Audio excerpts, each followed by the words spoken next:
Hello friends, आज हम जो मेडिको लीगल नेग्लिजेंस केस के बारे में बात करेंगे। यहाँ इशू रिलेटेड था सर्जरी से पहले की इन्वेस्टिगेशन, जो थोड़े टाइम पहले की होती है, और कंसेंट के बारे में। रिसेंटली नेशनल कमीशन ने 6 अप्रैल को अपना इस पे फाइनल वर्डिक्ट दिया है। इनिशियली ये स्टेट काउंसिल राजस्थान का केस था। कंप्लेनेंट ने कहा कि मेरा बेटा 15 साल से एटलेंटो एक्सियल डिसलोकेशन से सफ़र कर रहा था, क्योंकि वो हाइट से गिर गया था। उसके बाद या तो वो बेड रिडन रहा है या वो व्हील चेयर पे रहा, लेकिन वो अपना सारा काम खुद कर सकता था। हम 2011 में एसएमएस में गए सर्जरी के लिए। वहाँ पे हमने बहुत से इन्वेस्टिगेशंस कराई, सीटी स्कैन, एमआरआई, और हम वहाँ से अपनी मर्जी से बिना ट्रीटमेंट कराए वहाँ से सब रिपोर्टें लेके आ गए। 2 महीने बाद हम ओपोनेंट के अस्पताल में गए। वहाँ पे उन्होंने सर्जरी से पहले कोई सीटी, कोई एमआरआई कुछ कंडक्ट नहीं किया।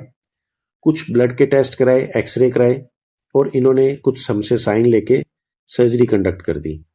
जो इन्होंने साइन लिए, कंसेंट लिया, वो सिर्फ फर्स्ट सर्जरी का इन्होंने लिया, लेकिन उसके बाद इन्होंने 2 या 3 दिन बाद दोबारा सेकंड सर्जरी की, प्लस इन्होंने जो ट्रेकेओस्टमी की उसका कोई कंसेंट हमसे नहीं लिया गया।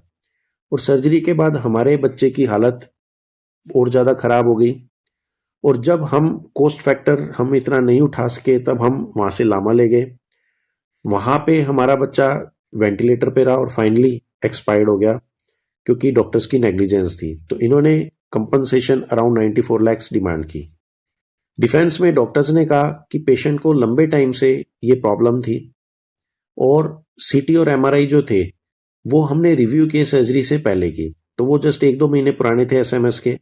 हमने रिव्यू करके प्रॉपरली उसको प्लान किया।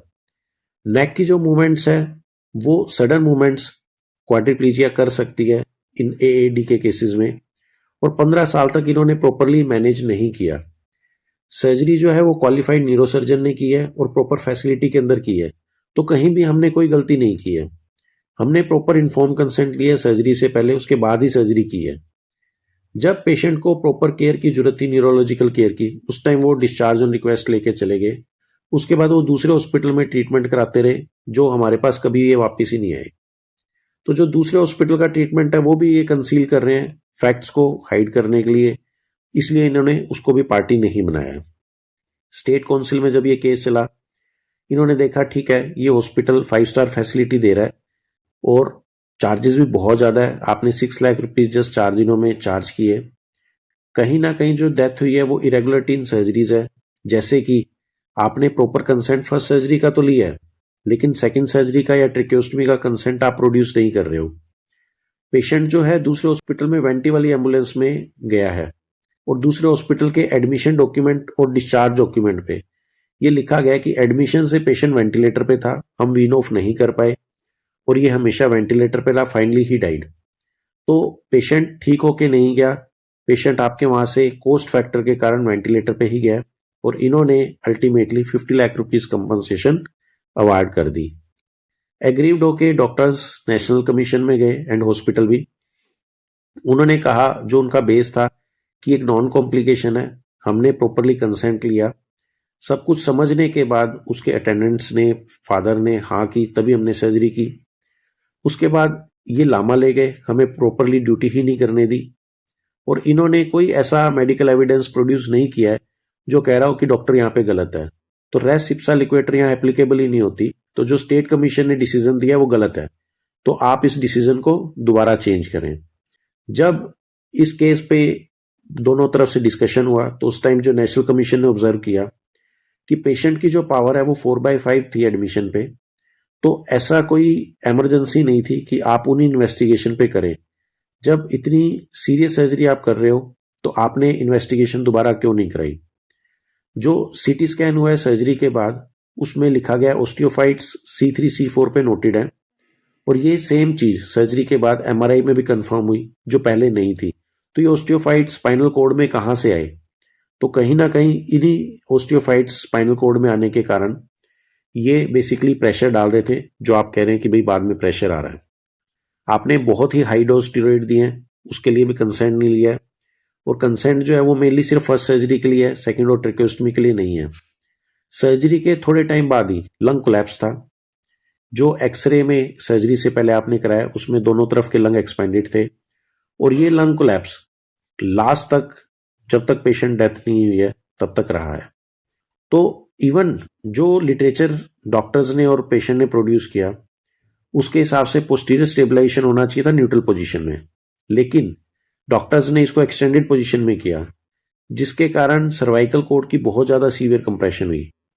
तो इन सब फैक्टर्स को देखते हुए कोर्ट ने यह माना कि ब्रीच ऑफ ड्यूटी हुई है, लेकिन ये नेशनल कमीशन ने कहा कि स्टेट काउंसिल ने ये नहीं देखा, कोई भी इन्होंने लॉ ब्रेक नहीं किया, डिसीजन इनका ठीक है, लेकिन ओपोनेंट 1 और 2 जो कि हॉस्पिटल है और उसका डायरेक्टर है, कंप्लेनेंट ने उनके खिलाफ कोई भी कंप्लेन नहीं बोली है, ना ही उनकी तरफ से कोई फैसिलिटीज में कमी रही है। कंप्लेनेंट की कंप्लेन सिर्फ ये है कि जो डॉक्टर्स थे उन्होंने प्रॉपरली कंसेंट नहीं लिया, उन्होंने प्रॉपर वर्कअप नहीं किया और उनकी डेफिशिएंसी के कारण मेरा अल्टीमेटली बच्चा एक्सपायर हुआ। तो इन्होंने ओपोनेंट 1 और 2 हॉस्पिटल एंड डायरेक्टर को रिलीव कर दिया और सारी की सारी कंपनसेशन ओपोनेंट 3 एंड 4 को पे करने के लिए। टेक होम मैसेज की बात करें फ्रेंड्स, सबसे पहले जो इन्वेस्टिगेशंस है, हम कभी भी सर्जरी प्लान करते हैं तो बहुत ज़्यादा टाइम गैप अगर इन्वेस्टिगेशंस में डला हुआ है तो उसको कभी भी कंसिडर ना करें, आप फ्रेश इन्वेस्टिगेशन जरूर करवाएं।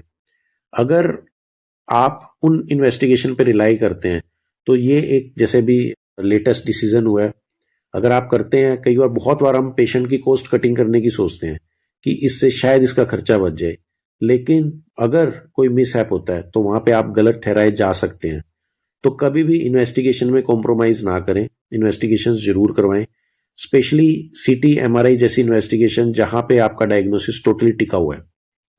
हर सर्जरी से पहले कंसेंट इज मस्ट। अगर आप कोई भी सर्जरी कर रहे हैं तो इन्फॉर्म कंसेंट होना चाहिए। अगर सर्जरी के बाद आप सेकंड सर्जरी भी कर रहे हैं, अगर वो डायर इमरजेंसी है तो आप कंसेंट को छोड़ सकते हैं, अदरवाइज कंसेंट लेना ही पड़ेगा। बिना कंसेंट के सर्जरी इज नॉट पॉसिबल। अगर आप सर्जरी करते हैं या कोई भी ट्रीटमेंट देते हैं कंसेंट के बिना तो डेफिनेटली कोर्ट उसको नेग्लिजेंस मानता है। कभी भी आपका पेशेंट अगर लामा या डिस्चार्ज चला जाता है या डिस्चार्ज ऑन रिक्वेस्ट चला जाता है, कोई अपनी मर्जी से हॉस्पिटल छोड़ के जा रहा है, तो वहां पे आपके ट्रीटमेंट की ड्यूटी खत्म नहीं होती।